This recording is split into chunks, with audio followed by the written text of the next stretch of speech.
Good morning, everyone. Thank you for signing in and listening on this lovely Thursday morning. I am Gemma Chubb. I'm a senior associate here at Fieldfisher in Silicon Valley. I'm actually an English qualified employment lawyer. Apologies for those of you who already know me and who have already listened to me before. As well as English employment law, I practice in data privacy. So on a day-to-day basis, I advise employers from here on the West Coast on contentious and non-contentious European employment matters. I also advise on workplace privacy and handling data subject rights. This is the second webinar we've done on discrete points arising under the GDPR. Some of you may have listened to our first session on access requests about a month ago. Today, we'd like to speak to you about the right of erasure.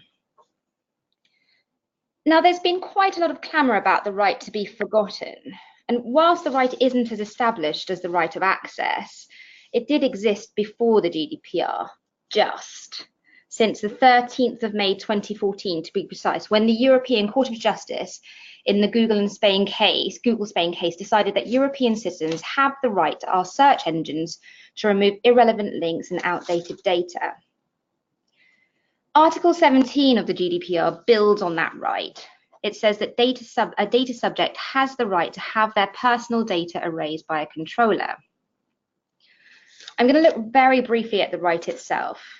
It's triggered where a data controller no longer needs to process the data subject has withdrawn consent, and I'm paraphrasing here. The data subject has objected to processing. The processing is unlawful, or the data controller is required to erase the data by law. Then we have the exemptions to the obligation to act on the request, and they are where the processing is necessary for the exercise of a right of freedom of expression or information. So we're thinking there of journalists and newspapers. Where the processing is necessary for compliance with legal obligation that requires processing by law. Say, for example, in the employment context, in Europe, there's an obligation for employers to keep working records. Where the processing is necessary for the public interest in the area of public health, or where the processing is necessary for the establishment, exercise, or defense of legal claims. So again, in the employment context, we'll be thinking of the situation where an employee is bringing a claim against the employer. It wouldn't be necessary for that employer to erase their data if they asked them to. I've always thought that when you look at the actual text, it doesn't seem that complicated. And certainly, again, in the employment context, and forgive me for always pegging my examples to employment, where an employer relies on grounds other than consent to process employee data, and they carry out thorough privacy impact assessments, then data subjects are less likely to be able to trigger the right of erasure, as the conditions won't be met. However, the application of the right is not as straightforward as it may initially seem. And since the 25th of May, we've received tons of questions which highlight this point. What we wanted to do, therefore, is to use the next 40 minutes or so to share some common questions and issues with you, and hopefully shed some light on how to handle these sort of questions. Now, I'm joined by two of my most excellent colleagues who are also based here in Silicon Valley. And full disclosure, we're actually sitting in one of their kitchens at the moment around the kitchen table. So we've got Felicity Fisher, also known as Flick, who's a legal director. She specialises in privacy and digital regulation. Flick, like me, is an English qualified lawyer, and she's been based in the San Francisco Bay Area for 4.5 years. And we've also got Anna, who's an associate specialised in European and international privacy, and is a French lawyer and also registered with the California Bar. She's lived here with her family for 5 years now. What we've done is dug out some of the trickier questions that we've been receiving over the last few months. In doing so, we garnered input from our team here in Silicon Valley, but also from our privacy colleagues from across Europe for the most interesting questions that they've received. What we're going to do is go through some of those questions with you and share our thought processes. And whilst there is no one case fits all answer to most of these questions, what we hope you'll get is an idea of where to start if you receive the same or similar questions. If you have any questions throughout the session, please type them in and send them over to us. You're all on mute. Even if we don't have time to answer all of the questions received, what we're going to do is collate them, and we'd like to circulate written answers to them after this session. We'll circulate them with a copy of these slides and a recording of the session in case that will be helpful. So without further ado, I'll hand over to Flick for our first question, which is, does the data really have to be deleted, or can it just be put out of use? Yeah, no, thank you very much, Emma. So I have to say the issue of whether or not data should be deleted and how to delete it is the thing that is causing my clients some of the most GDPR-related compliance anxiety. And that's probably because in most data processing ecosystems, the reality is that there seldom exists just a kind of single copy of our data. For most people or most companies, data is distributed, backed up and archived across multiple systems, drives and tapes, and often across different geographic locations. And actually, far from that being a bad thing, data distribution, archival and backup is actually better because it preserves the availability and integrity of those records, which actually is something that the GDPR sort of encourages people to do as part of demonstrating they put in place appropriate security measures. But the sort of quid pro quo of that greater data reliance is that commitments to kind of comprehensively wipe every last trace of our data become really difficult to comply with and in some cases unachievable. And just to add kind of more complexity to this is that we know the GDPR says we mustn't keep data for longer than is necessary for the purposes for which it was collected. And we also know that we could be required to erase data. But because we're dealing with a principled piece of legislation, the GDPR doesn't define what deletion is or what erasure is. So we're kind of forced to look to available regulatory guidance and kind of plain English interpretations of all of this. And at the moment, we don't have any guidance that's kind of, well, not much guidance that's been prepared under the GDPR regime. So we're kind of looking back to old guidance to kind of currently interpret how we should comply with all of these obligations. So if you looked at a kind of, if you took a plain English interpretation of what it means to delete or erase data, we're probably talking about, and the regulators would probably want you to permanently destroy or dispose of that data. And that would be a permanent deletion or disposal across all of your systems. So that would be live systems and backup systems. So on that sort of interpretation, just archiving data in a kind of structured, retrievable manner wouldn't constitute deletion and would still be subject to the GDPR. But then we sort of have to look at what some of the guidance has said here. And actually, the UK regulators have come up, or have historically come up, with some pretty pragmatic guidance that can sort of help companies here. But again, this is guidance that was issued under the old directive and back in 2012. So we'll wait to see whether or not any new guidance that comes out kind of offers the same help. But the UK regulators previously kind of recognised the difficulties in trying to delete certainly electronic data. And so they kind of arrived at a slightly more sensible solution than complete permanent destruction. And they kind of indicated that data could be deleted for, if data couldn't be deleted for technical or other reasons, then it would instead, it could be put beyond use. And so they kind of said that there were 4 components to putting data beyond use.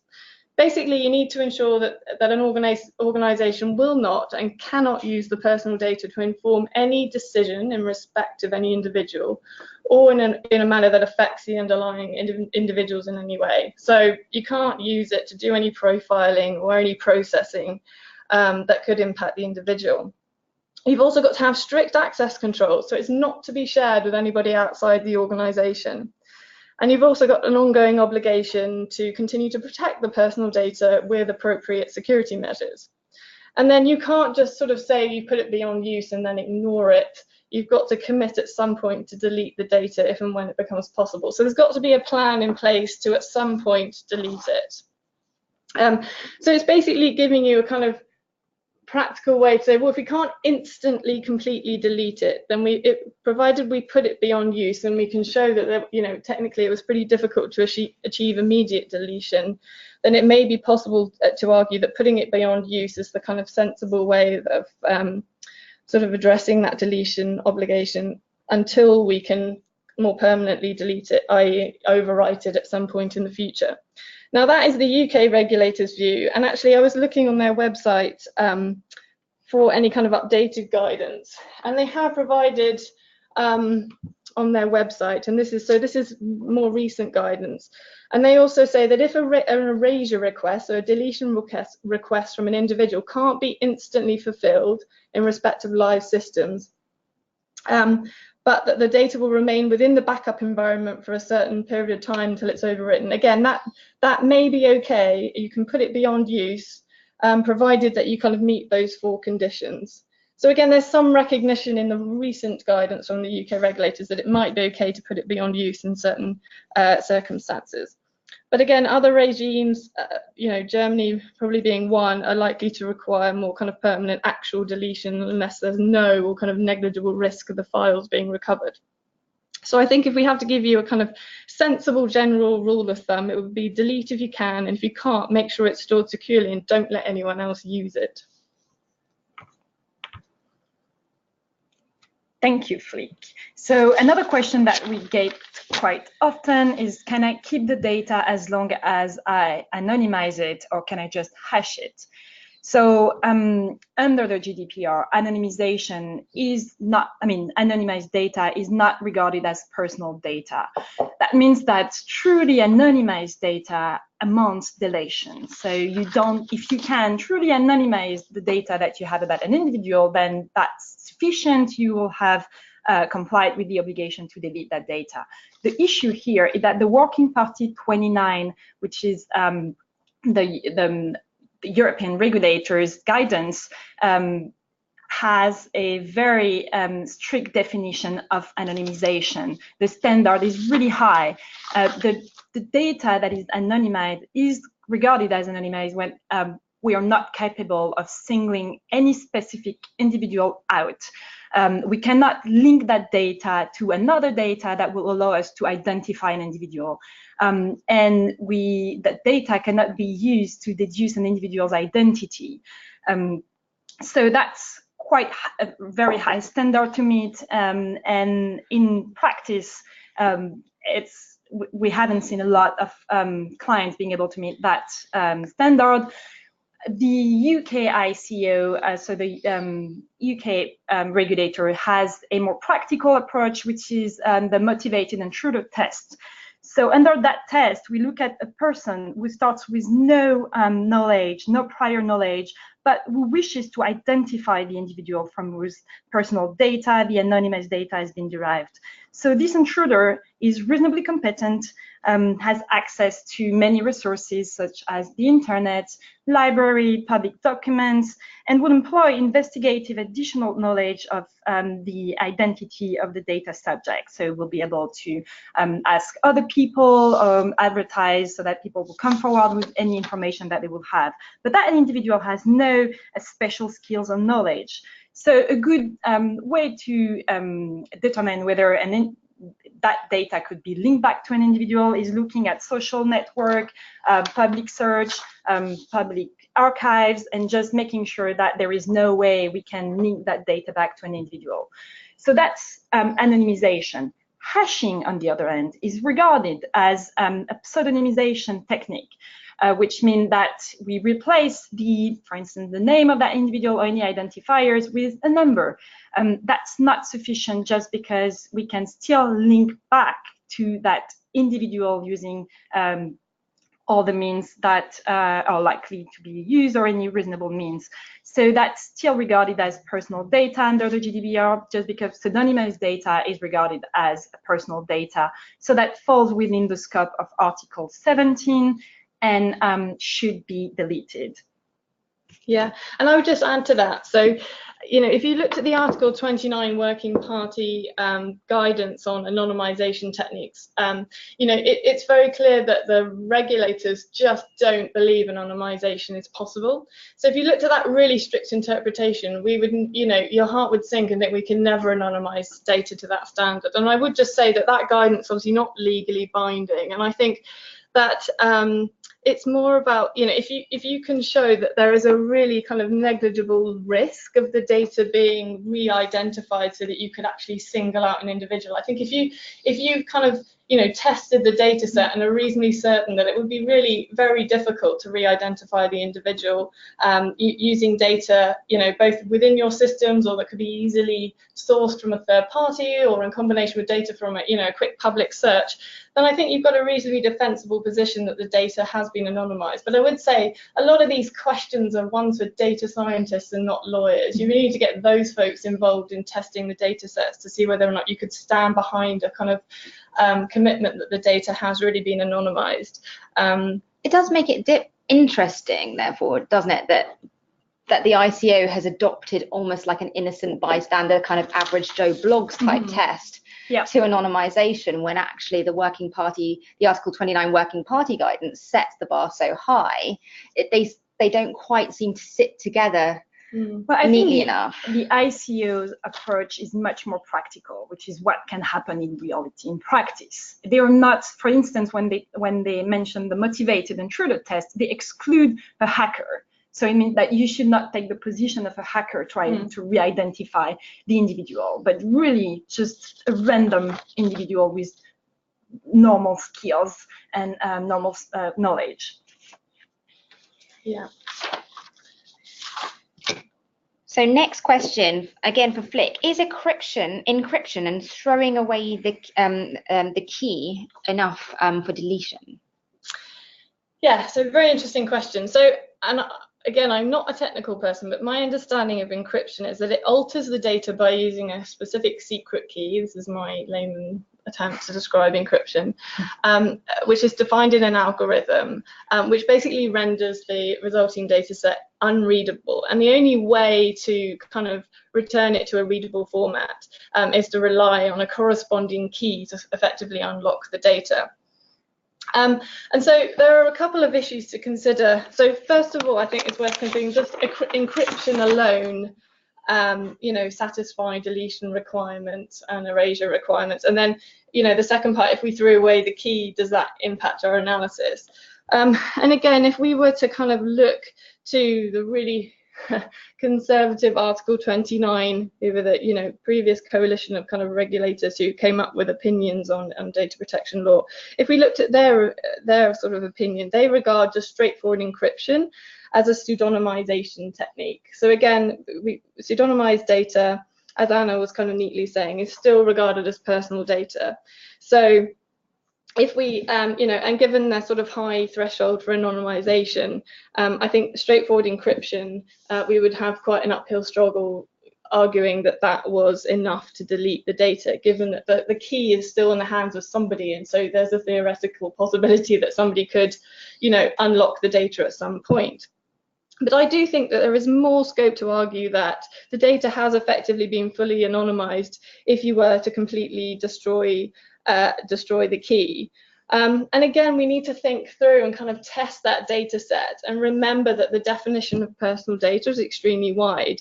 So it talks about data that, you know, relates directly or indirectly to an individual. And we look at the recitals in the GDPR, and it says that all means reasonably likely to be used either by a controller or another person should be factored into deciding whether or not that information is identifiable. So I think to demonstrate that encryption and key destruction, you know, satisfies the kind of test here, I think you need to really, it will depend on kind of the extent to which the data has been masked, the available technology that could be used to crack that encryption. And, you know, again, a question for the data scientists and the more technical teams to really be able to demonstrate that the destruction method was, you know, sufficiently robust and irreversible to kind of defend you know, an argument that encryption and throwing away the deletion key is enough to say that the data has been deleted. And I should also say that if you're kind of relying on anonymization to, or encryption and throwing away the deletion key to satisfy your deletion or erasure obligations, there's an ongoing commitment to make sure that you keep testing that remains anonymized. So, you always have to factor in available technology, and if things change, and suddenly actually it'd be easy for someone to hack that data and get to and re-identify it in a readable format, then you haven't met the test. And similarly, is it enough to satisfy the individual's right to erasure? If we looked at the kind of UK more practical guidance, which allows for kind of data being put beyond use to satisfy an erasure request, then we may be able to argue that, encryption, or indeed encryption and throwing away the deletion key, may be enough to satisfy the erasure requests. But you've always got to, the guidance is very clear that you've got to tell people what happens to their personal data once it's been deleted.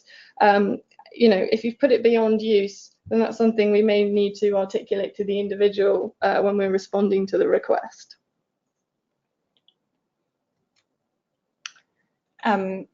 Another question is, do backups need to be deleted? So there is no exception in the GDPR for data that is stored in backups. We see some exception in other regulators, in regulators' interpretation and guidance, but nothing under the GDPR. So again, a more practical approach that we, the ICO guidance as released in 2018, and I think the CNIL has a similar approach, is fine. It's fine if you put the backups beyond use. If you cannot delete a certain individual's data within the backups, then you just want to make sure that you put them beyond use and they are overwritten. So in any case, if you cannot delete a certain individual's data within your backup, you need to mitigate the risk. To do so, you need to make sure that the data is stored in pseudonymized or encrypted form when it's possible. So hashed data or encrypted data. You need to ensure that it is securely stored. You need to isolate the data and restrict it from any further processing. So you just want to make sure that it's the only reason why it's kept is because you cannot technically delete it and you need to keep backup.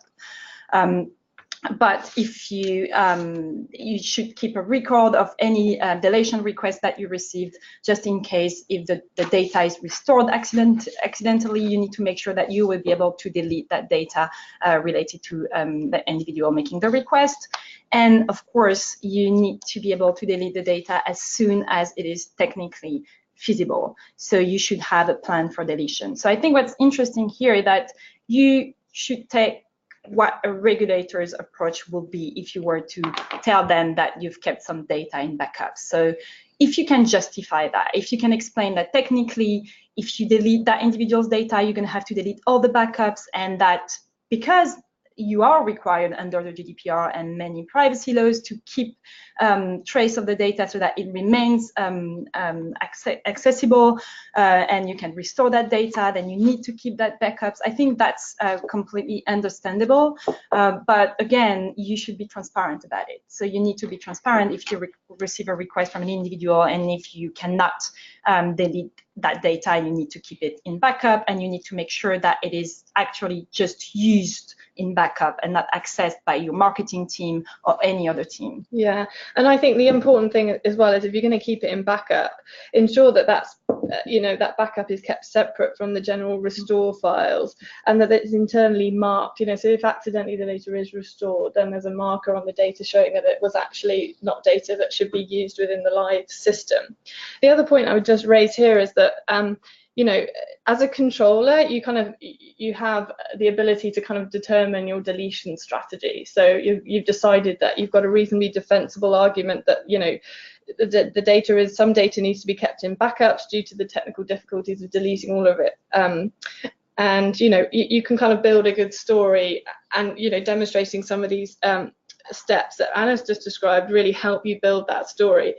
It's a slightly different position when you're a processor, because, and we're going to talk about this a little bit later on, so I may be jumping the gun here a bit, but I'm just going to set, just remind people that if you are acting as a processor, your obligation is to only, is to act on the instructions of your customer, the controller, And you basically have to delete the data when they request request that it be deleted. And certainly the GDPR requires it at the end of the contract. There would be a legal obligation to delete the data. Now, if you need to retain if you can't delete all of the customer's data and you need to retain it in backups, then unless you kind of contractually carve out that, and make it clear to the customer that that's going to happen, maintaining that data in backups and not deleting it could put you in breach with your contractual obligations as a processor to act on the instructions of the controller and to delete it at their request. And we're going to talk a little bit more about that later, but it's just something to be aware of, that you might contractually need to deal with that if you are a processor, to make sure that you're not overstepping your processor role there and exposing yourself to contractual liability. Next question. I'm trying to set my retention periods and what's a sensible approach. So this is a slight tangent to erasure, but relevant nonetheless. Again, as the GDPR is policy-based, it doesn't set strict retention periods for personal data. It merely says, and Flick's already said this, when you're acting as a controller, personal data should not be kept for longer than is necessary for the particular purpose it was being retained. It also says that it should not be kept in a form which permits identification of data subjects for longer than is necessary. In other words, and as we've already said, when we talk about deletion after a period of retention, we do mean deletion or true anonymization. Both are options. So the brief answer to this question, and or the first thing to say that is, if you have a legal obligation to retain the data, then you can retain that data for the duration of that legal obligation. For instance, if you have to retain records for tax and accounting purposes for 6 years, then to keep the data for 6 years. But applying that is tricky. You'll be under legal obligations to keep data for various reasons, like, as I said, tax, corporate law, accounting, insurance, compliance, employment records. So same data needed for different reasons. And the legal requirements and the statute of limitations will vary from country to country. I could be wrong, but I don't think that any one person will know all of the various statutes of limitations and laws that will apply to each data set for each reason. We might try to, but I don't think it's possible, and across every different country.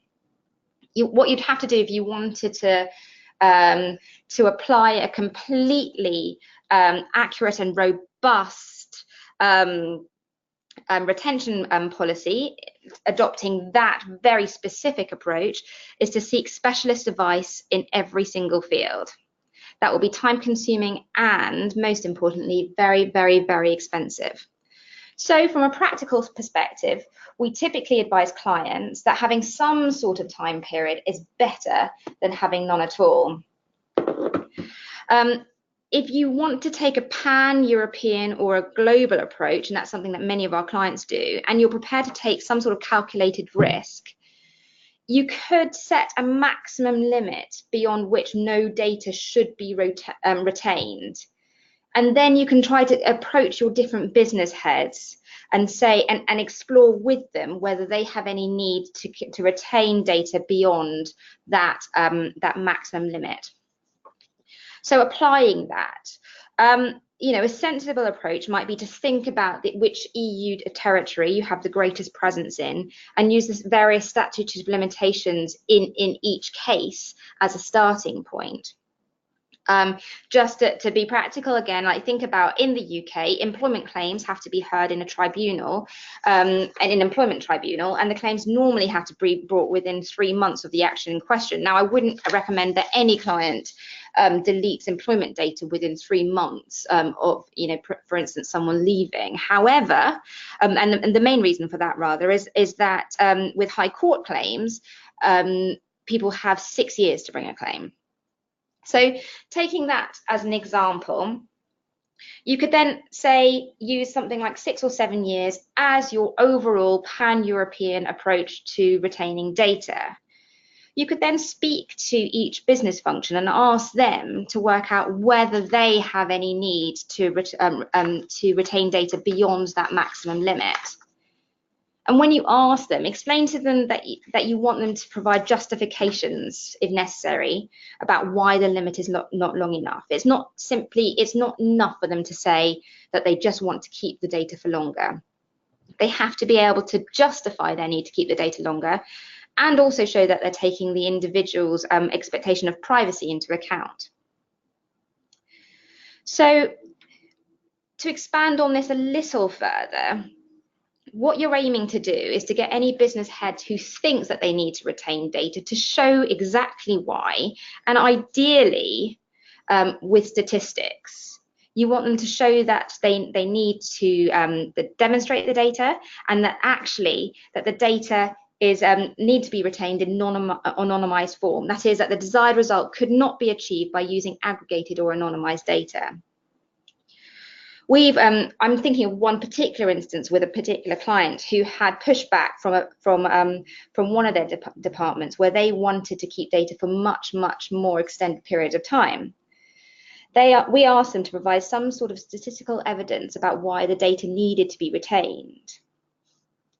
In that particular case, the business unit was saying that they needed to retain customer data for 10 years after account closure, on the basis that many customers returned within that period. Fine.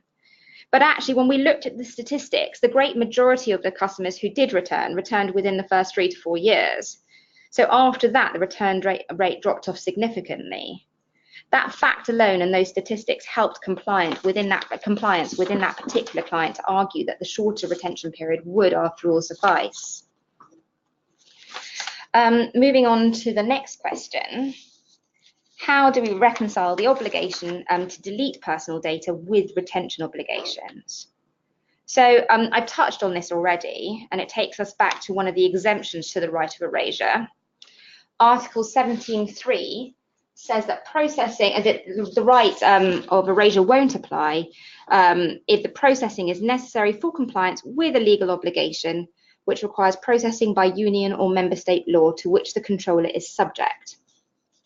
So the short answer is, if you can point to a clear legal obligation to retain the data, then you don't need to erase it. But remember that you need to think about the legal obligation being relevant in the jurisdiction in which the erasure request was made. For instance, and Anna, correct me if I'm wrong, in France, their payroll and salary records need to be kept for 7 years. That would include information about employee names, dates of birth, tax registration, and more. There is no similar requirement to retain such information in the UK. So even if you've adopted a pan-European approach and said, okay, we're going to retain all of that employee data for 7 years, and you have an employee in the UK for asking for erasure within that period, or an ex-employee asking for erasure within that period of time, the fact that you have a requirement to retain the information in France will not be sufficient to trump the right of erasure. Another point to consider is the capacity in which you hold the information. As Flick was saying earlier, what if you're a data processor rather than a controller? A processor can only act on the instructions of the controller. So in theory, this means that they should delete customer data at the request of a customer.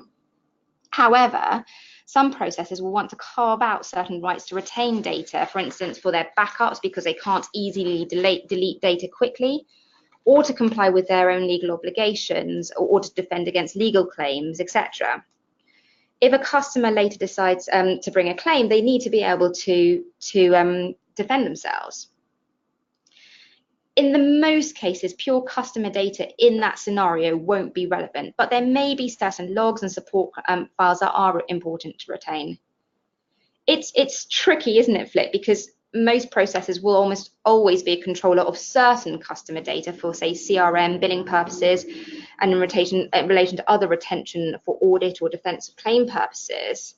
But in your experience, do agreements actually deal with this? Yeah, it's a really tricky one. So as a general, contracting strategy, we all know that most service providers who claim to be acting as a process, and sorry, the garbage truck has decided to arrive at a crucial point in the webinar, so apologies for the background noise. Yeah, so we all know that anybody who says that they are absolutely a pure processor of any data they process in connection with the provision of a service to a customer is gonna, that's a very difficult position to defend, because any service provider will be collecting and retaining data for account management, for client relationship purposes.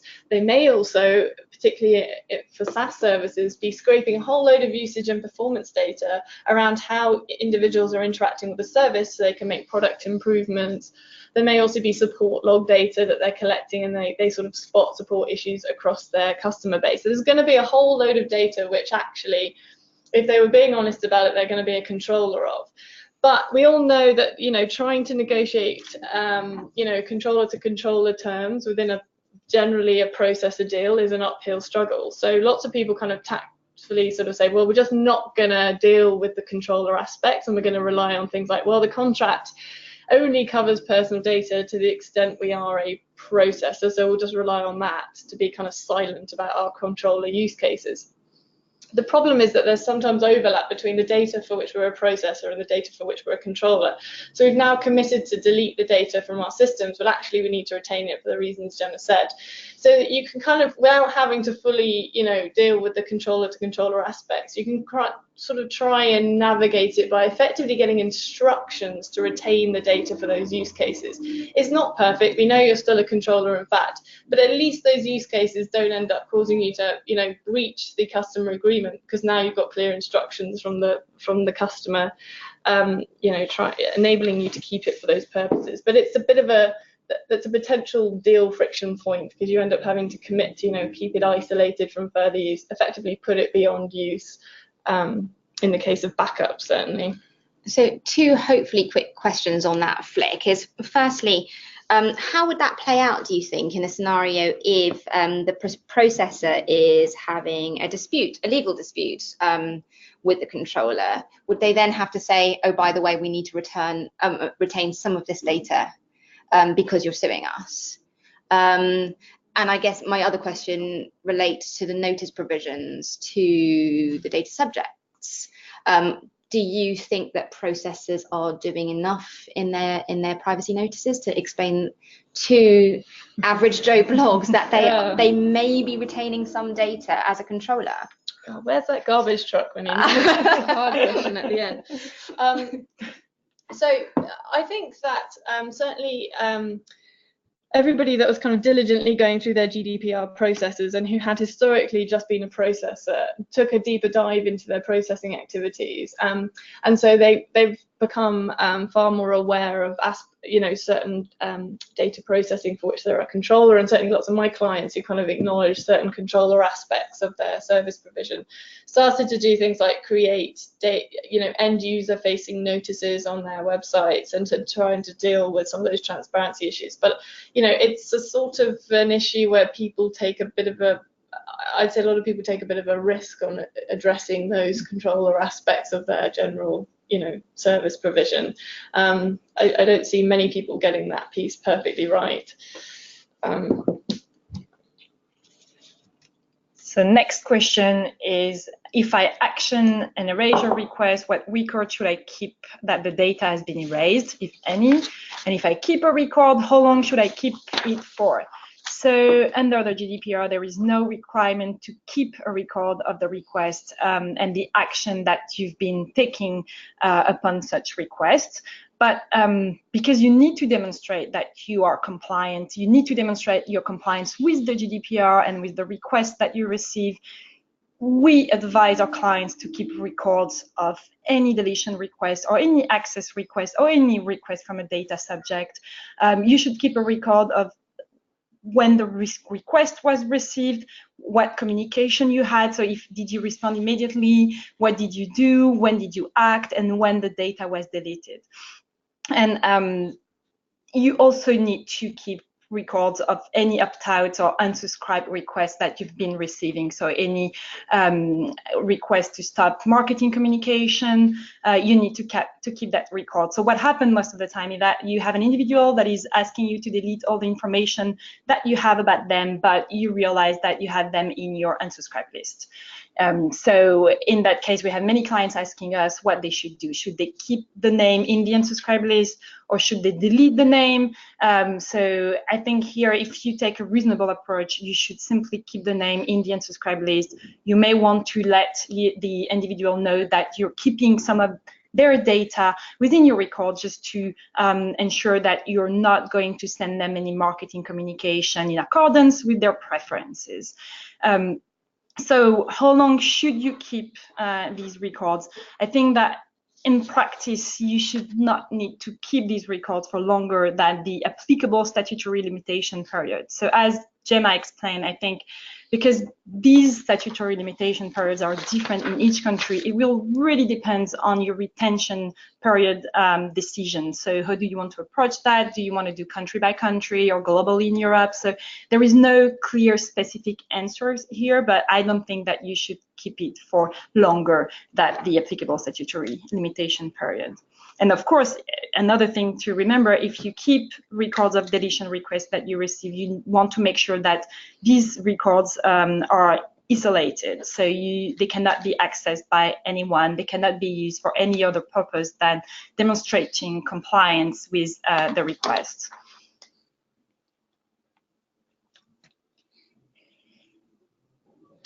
Cool. So I think the final question we're going to tackle, we've got 4 minutes left, I think. So what do you have to do if you're a processor and the controller gets a deletion request? Yeah, so what are the scope of your obligations as a processor? So so as you know, we kind of briefly touched upon, as a processor, you're required to comply with your controllers, your customers in most cases, processing instructions. And the GDPR also introduced a whole kind of bucket list of terms that now have to be introduced into the contract. And one of those is that a processor is now kind of required to commit to assist the controller by appropriate technical and organizational measures, insofar as this is possible, for the fulfillment of the controller's obligation to respond to requests. And my take on this is that sort of requiring the processor to think about whether or not it needs to factor in any engineering changes or solutions to its product to make sure that it can easily help controllers comply with their requests to delete data and provide access to the data. And so there is the caveat that this is insofar as is possible. So it's not an absolute obligation to do this. You've got to basically try your best to try and ensure that your product and service enables the controller to, or helps the controller to comply with their obligations to the data subject. As a processor, you don't have a direct obligation to the data subject. It is a purely kind of contractual obligation that is driven by this Article 28 requirement. And so what a lot of people are doing, if you're, for example, a pure hosting service, and then often what you'll do is you'll say, look, you guys, customer, are in absolute control and have full access to the data that you are inputting into the service. And so through the portal or whatever interface the customer has to their data, you are able to directly access, to delete the data, to correct the data. So control is in your hands. We've made it possible for you to do that. And we've kind of met our obligations by providing you with that ability to directly address the issue. And then, and again, this typically is a sort of pure hosting example. If the customer needs additional support because perhaps they need to do a deeper dive than they're able to do through the interface, then often that extra support is something that is commercially scoped out and agreed. So you may say, look, we've given you the basic provision there. If you need extra support, then we reserve the right to charge for that support. And there is nothing in the GDPR that prevents you from charging additional kind of fees for helping your customers deal with some of these requests, particularly if it's going to involve, an extreme amount of engineering time and support on your side. But I think the basic premise is that you should have some basic functionality in there to help customers comply with these requests. And again, you need to really look at what the contract says, because I see a lot of negotiation around the scope of how much a processor should have to help controllers here, and it ends up being a kind of, the nuances and the details of that support are often a matter that's addressed and commercially scoped out. So have a look at what your contract says and make sure that you can comply with those commitments to help. And I would say, if you are a processor, make sure you think about this from a, you know, an engineering standpoint, from a cost standpoint. You may not have factored in having to provide this kind of support into your standard licensing fees, but you know, we are starting to see data subject requests that they certainly are increasing, and have, you know, in post GDPR there was an enormous rush of these requests, and it was very time consuming for people to comply with it. So these are sort of aspects that you need to think about moving forward, and factor into you know, how you're pricing your service and the functionality that's offered within the service. Thanks, Vic. So that brings us to the end of this session. We have received a few questions, and because we're trying really hard to make sure we stick to our 45-minute slot this time, unlike last time. So what I'll do is make sure that we circulate answers to the questions that we've received from you during this session in the next couple of days. With those answers, we're going to circulate a copy of these slides and the recording. We plan to do another session next month, and I'll email you with details of that at the same time. If you've got any strong preferences about topics that you're finding particularly tricky, then please do let us know. We're really aiming to make this as current and practical and useful as possible. And thank you all very much. Have a wonderful Thursday. Thanks. Well done for getting to Thursday. Looking forward to Friday, and have a great rest of the week. Yeah, thank you very much.